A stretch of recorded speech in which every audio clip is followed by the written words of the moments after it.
everybody, my name's Katie Giles. I'm one of the teaching and learning consultants for primary English and literacy with the LPDS team. And today I'm going to be taking you through some top tips and practical ideas to support editing writing within your classrooms. Okay, so a few top tips to get us started.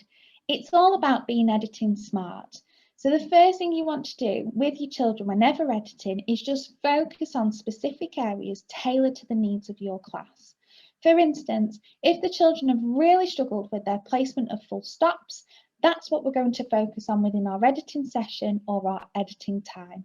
I'm not going to ask the children to focus on absolutely everything because that can really overwhelm the children. So just those specific focuses, those specific areas that are really tailored to the needs of your class. The other thing to do is just to outline the purpose for that editing. Why is the editing happening? Let the children know. So what is the purpose for the editing? Why are we doing it today?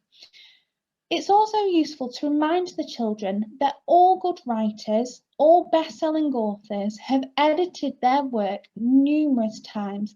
It may have taken an author lots and lots of years to edit their work in order to get it to the point where they have it published.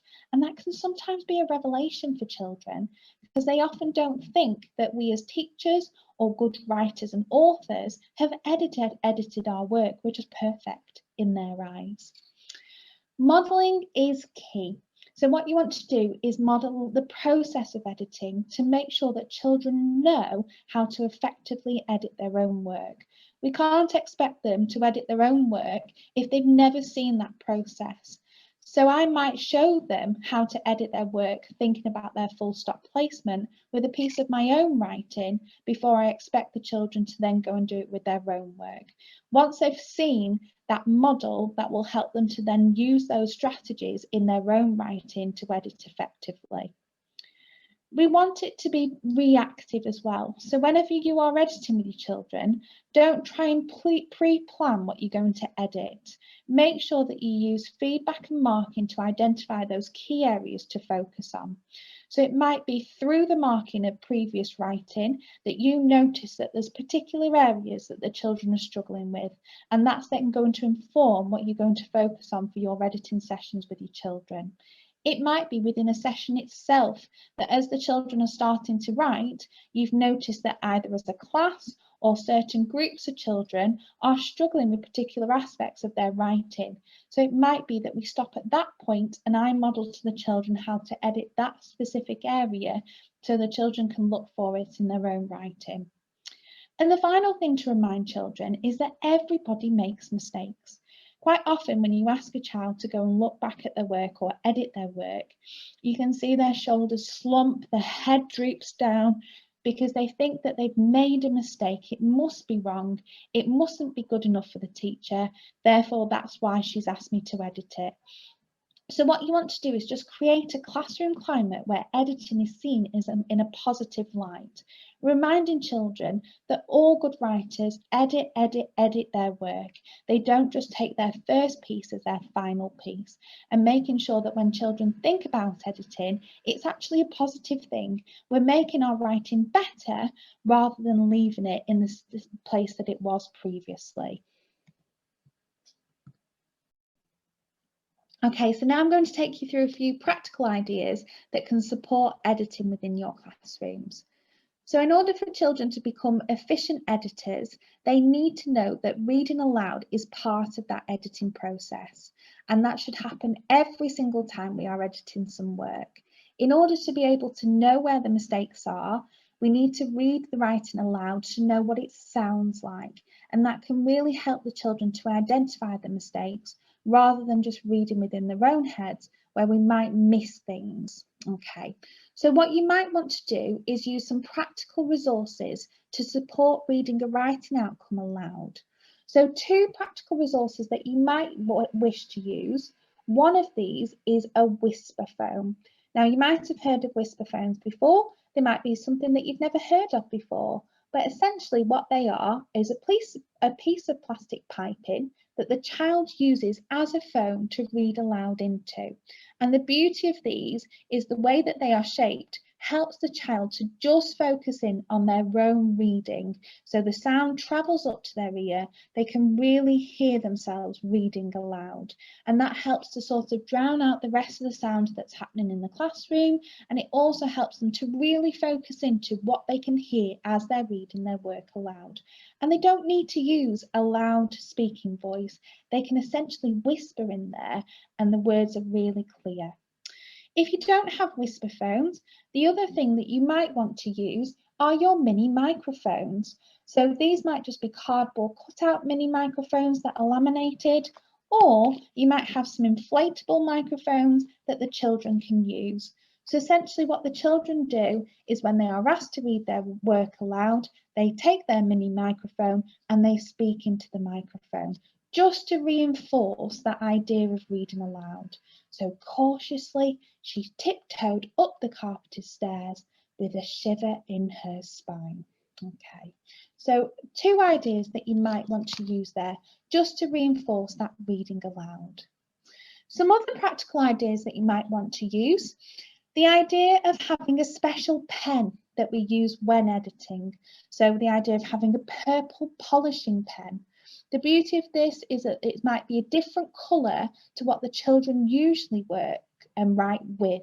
So if they usually use a pencil, if they usually use a blue or black pen, having their editing pen as a different colour can then highlight where the children have made those edits, both to the child and to the teacher who's looking at the work afterwards.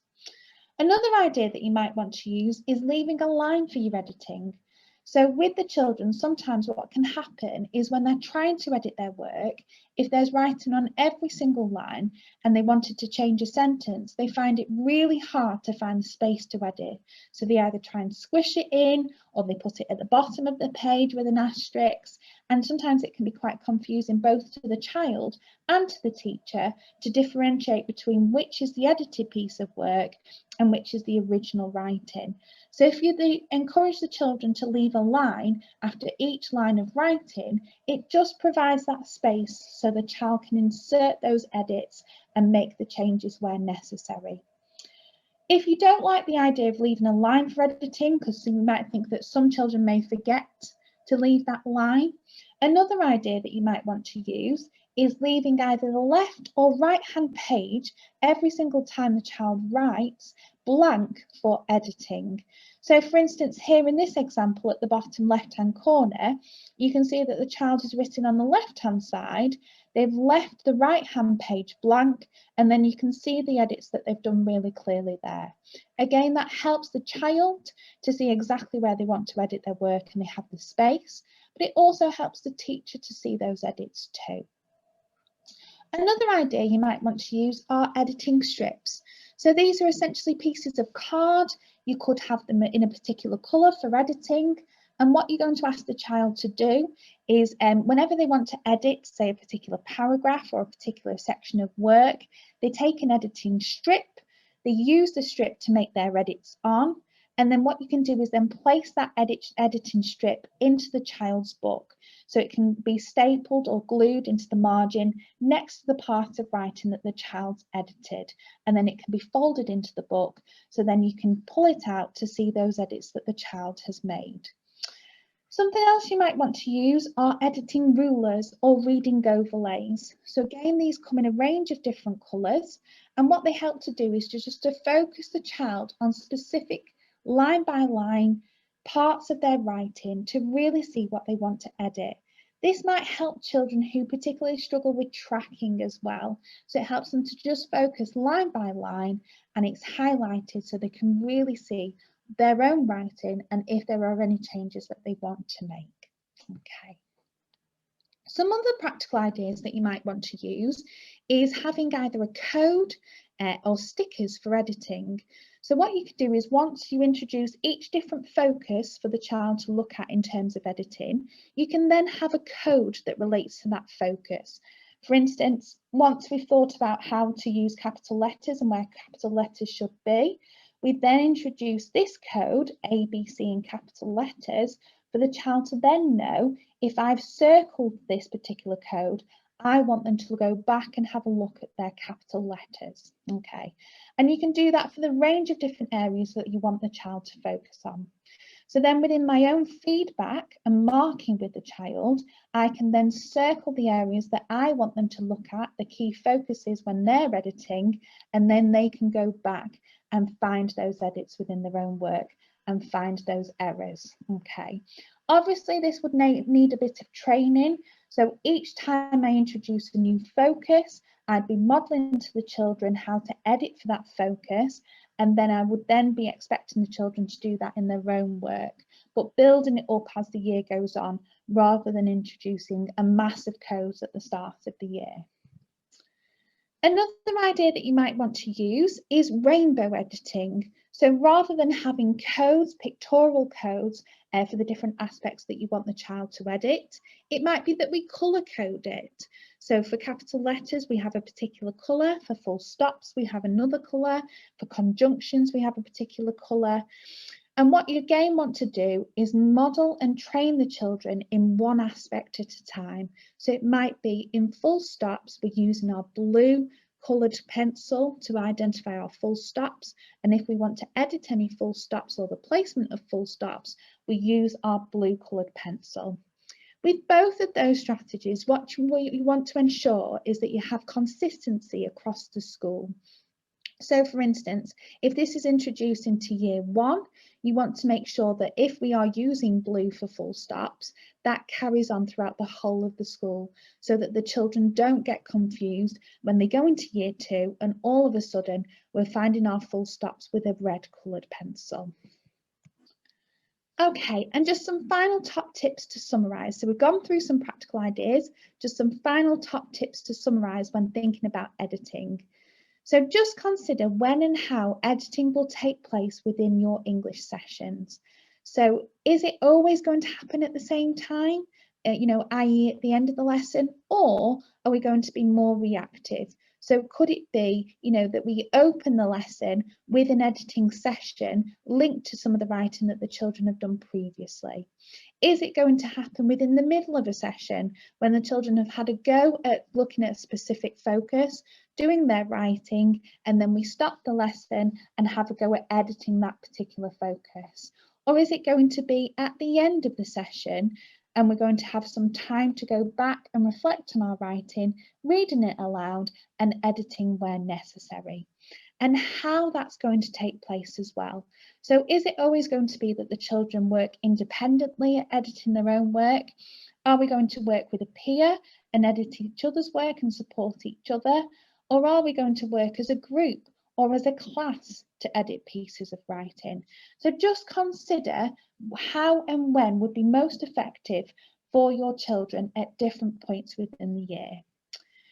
Be consistent. So again, as we mentioned before, editing across the whole curriculum, you want to make sure that the children are seeing those links so that when they are editing within English, they're using the same strategies when we come to edit some history writing or some geography writing or some science writing, so that they don't just see that editing happens within the English session. It is across every single piece of writing that we do, and we incorporate those strategies that have been modelled maybe in the English session into our history, into our science as well.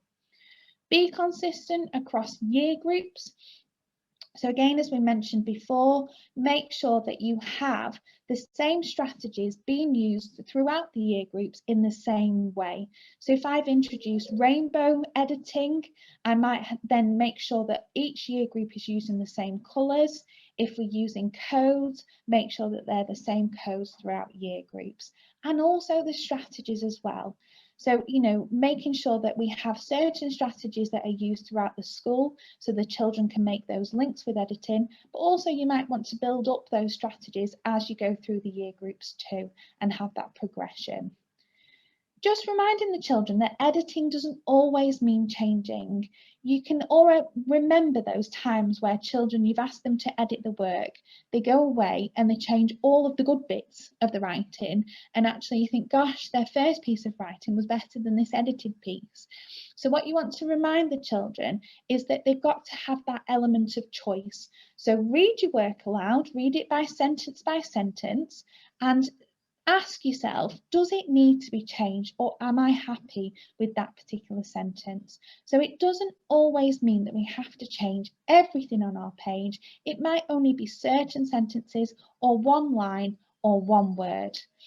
And the final thing is all about being skill savvy. So which focus for our editing will have the most impact for the children's writing? So as the teacher, you need to think about, right, the children are writing a setting description, or they have been writing a setting description. What is going to be our focus for editing? That might be based on what you have seen the children do within the lesson, or it could be linked to the genre that the children are writing in. So if they're writing a setting description, it might be a really good time for the children to look at their noun phrases and edit their noun phrases to see how effective and impactful they are. So it's all about being skill savvy. Okay. So that's the end of this session. Hopefully it's been really useful. Enjoy editing with your children. Take care, and I'll see you soon.